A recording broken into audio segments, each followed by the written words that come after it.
Hi, I'm Sandi Genovese and welcome to the Scrapbook Showgram.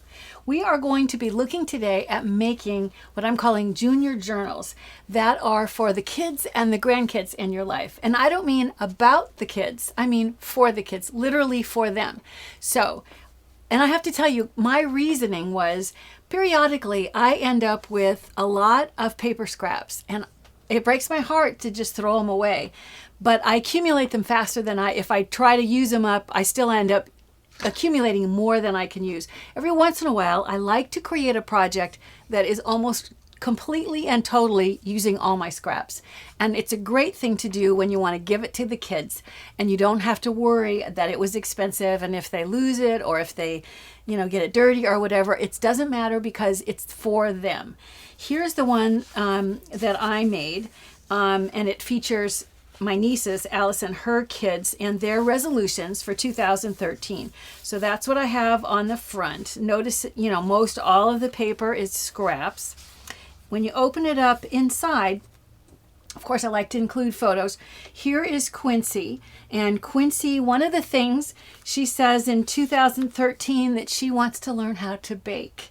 And in particular, cupcakes she wants to make. So that is one of her resolutions. Notice there's lots of room here for Quincy to go back and add her own scribbles.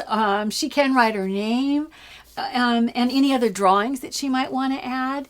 Here is her sister. Here's Addison. One of the things that she wants to do in 2013 is she wants to make the soccer team again. So that, of course, I had the picture from the year before. Notice that I've got like die cuts, stickers, things like that to help embellish. She also has decided that in 2013 she will not use Mom's makeup brush in order to dust off home plate. And if you look on this photo down in the bottom corner, there is the makeup brush. Which I can tell from her telling, they were telling me what their resolutions would be. I can tell that she must have gotten a little trouble for that one. And then here in 2013, she wants to dive into the deep end of the pool.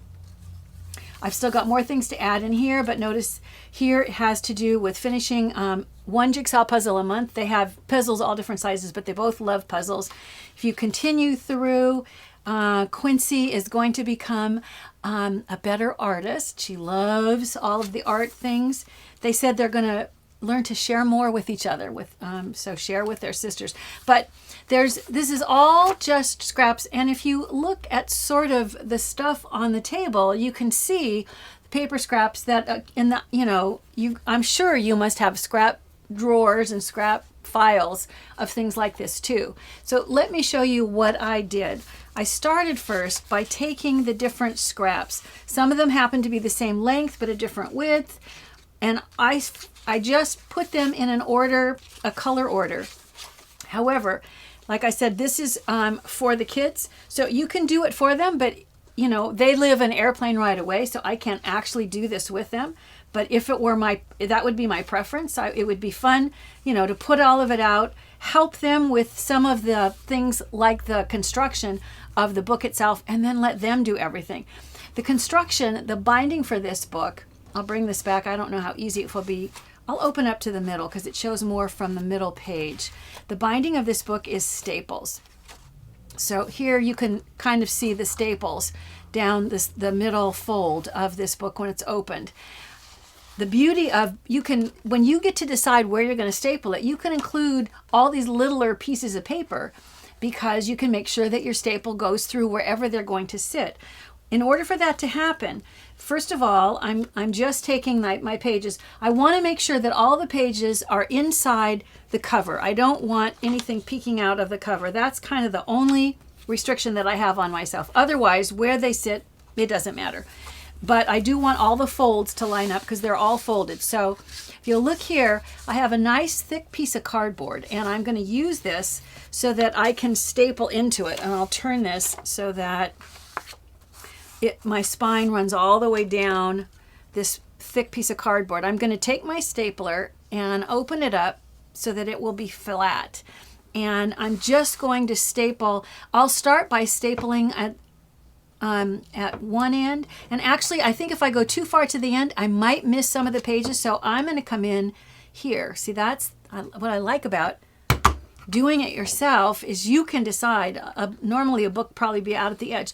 I'm going to come in a little ways from the edge on this end and do the same thing. I'm going to staple in the center. And because I'm stapling into this thick piece of cardboard, if you happen to have foam core, that works well too. It's going to, I'm going to pull this off and you'll see what I mean. It's going to keep those staples with the prongs facing up. So I'm just pulling them off. And when I turn it back over, I can look and see, okay, is everything looks all right. It looks like I've managed to catch staples into all of the pages. So then I'm just going to take a pencil eraser and push down on the prongs. I'll do the one here at the bottom next. And I'll close those up and I'll do this section next. So once you've used the pencil eraser to close those up, now you have a book, and although my cover is folded in the same place, my inside pages are folded in a new spot. So in order for this to fold nicely, I'm going to need to kind of recrease, do a stronger crease for this booklet. And I'll turn it to the other side and make sure that works too. All right, so there's those staples. All right, so at this point, let's look at decorating the cover. So what I did was I started with some leftover patterned paper. And this is actually a pretty big chunk. I love this paper because I love the pattern on both sides. But what I'm going to do is just put adhesive on the back so that I'm able to attach a band along the top. And I'm going to go ahead. This is going to create a nice border for the top. And I'll trim off, press it down. I didn't really put very much adhesive. You would put more than that. But I'll trim off the excess.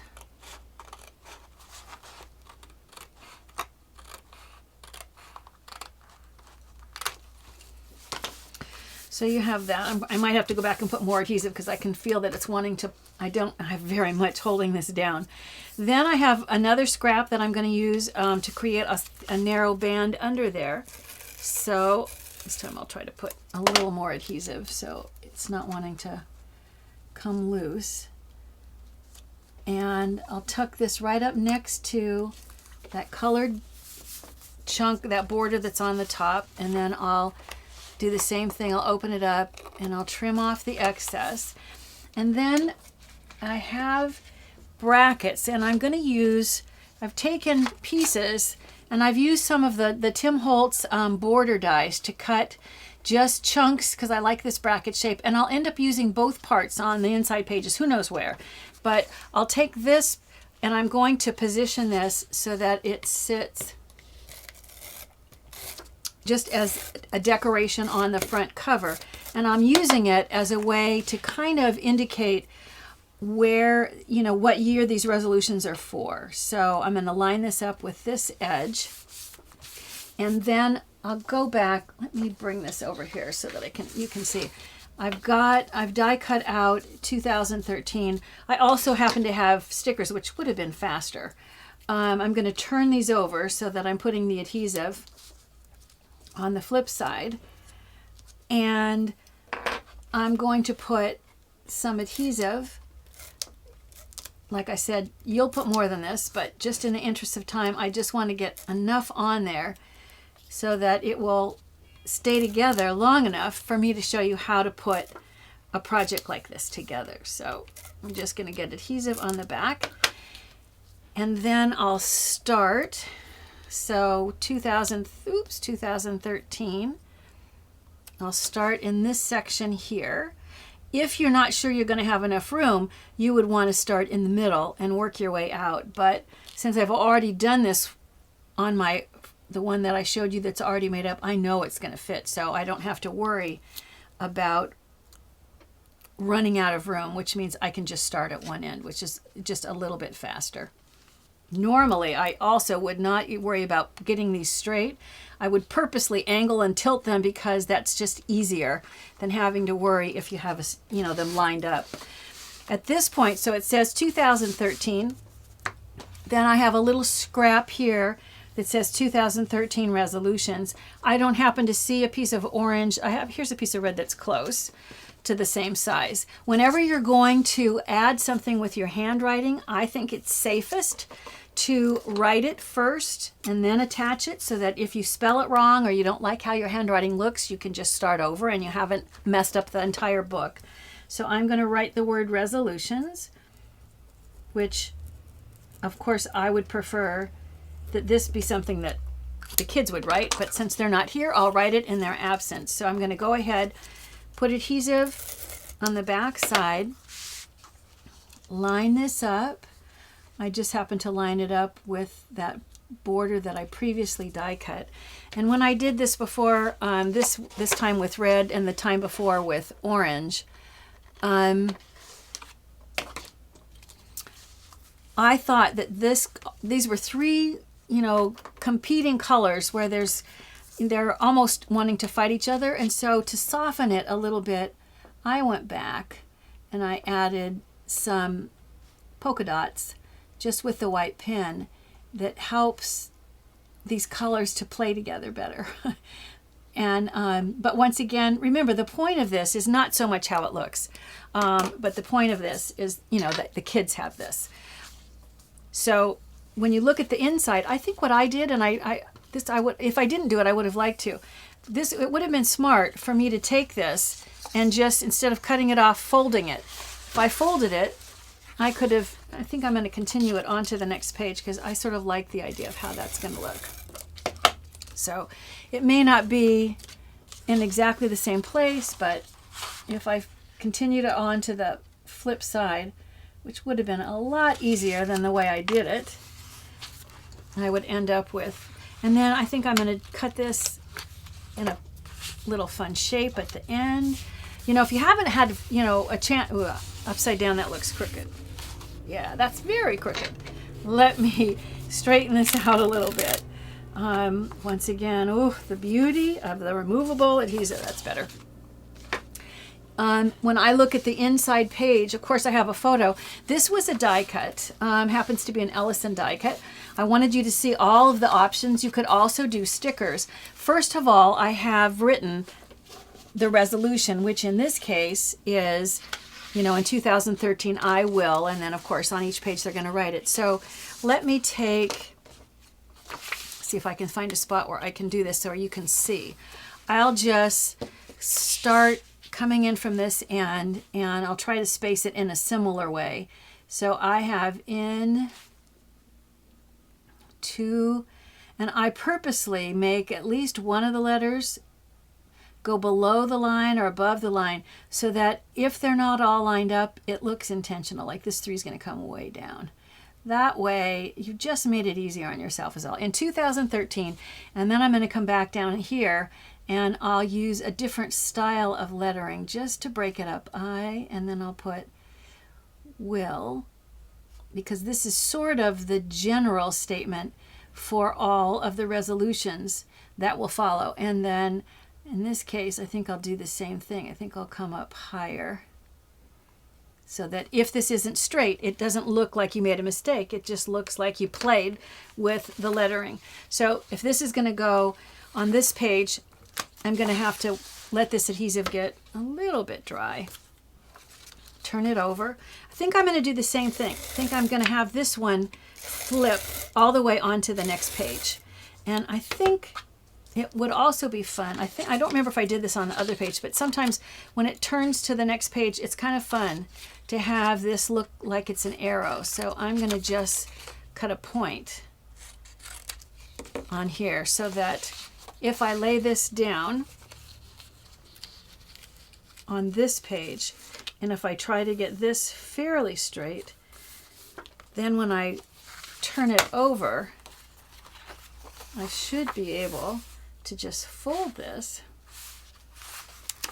And if my fold lines up with the end of the paper, then this should be pretty straight too. Now to go back to this page, since she said in 2013, I will, she said learn to bake. Let me, before I write learn to bake in there, let's build a cupcake. And I have a couple of choices. Really, I think either one would work.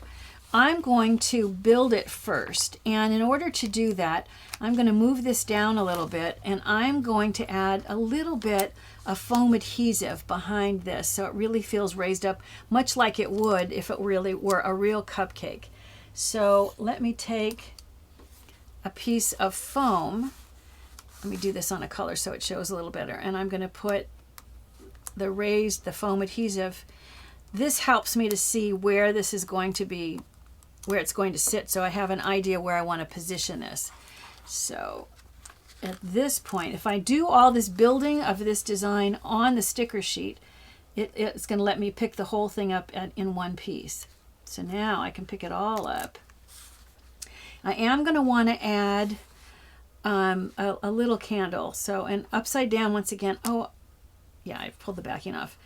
I can't tell as well upside down. It feels like a little bit to me like maybe I might want this to be, I don't want it to be exactly lined up with this, so I'm going to put this here upside down. I can't tell too much, but I'll go ahead and I'll place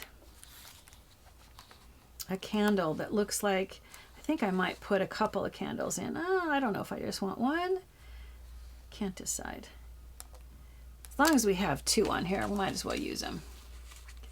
So even though she would say she's not two, which she's not. Quincy, this is her resolution on this page. She's 4. So you've got this. You would go back, and I've used a black pen. Of course, if it's the kids writing it, maybe it's crayons. It might be markers, whatever they're comfortable with. Notice I've got this same element that was on the cover is sort of pulled in on this page as well. And I think it's great to add photos. So I'm leaving room for photos, leaving room for them to write. If I go to the next page on this section, what I had here was the soccer ball and a strip of orange and a little bit of red. Let's talk first about the soccer ball. If you look at the die cut, there are perforations on this die cut that help you to see the design that's inside the interior of the shape itself. So you can see them a little easier on the white than on the black. But if I lay this over the top, maybe the light shining through will help you see. It's giving me the guide so that I know where I want to cut out the sections. Let me mark. I'll mark on here with my pencil. I am going to go back and fill in the parts that would really be black on a soccer ball. So it would be this, it would be this, it would be this, and it would be this. So on my soccer ball, I'm going to go back in and using the perforation as my guide. It's so nice. You don't have to be an artist in order for all of the embellishing to turn out well when you have these perforations to use as a guide so that you have an idea where to cut. It just makes it go so quickly. So because it was cut with the same die, it's going to align once you figure out, you know, which way, and it happens to be that way right there. So I'm going to put adhesive on the back and go ahead and attach the black portion. And then I'm going to just take a minute and I'll do the same thing with the other parts that need to be embellished. So this is going to be this section here. Oh, now that let me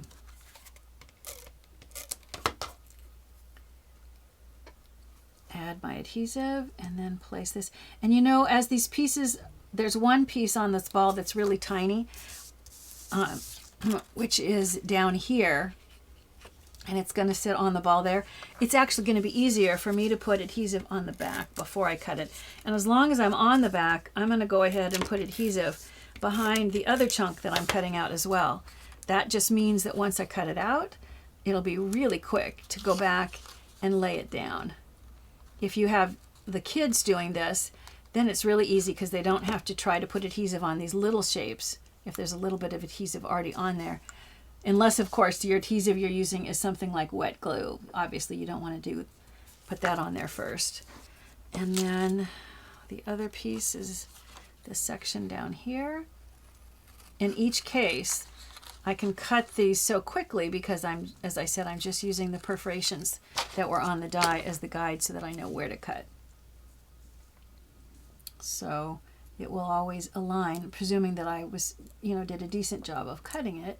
It will align with the white right behind it.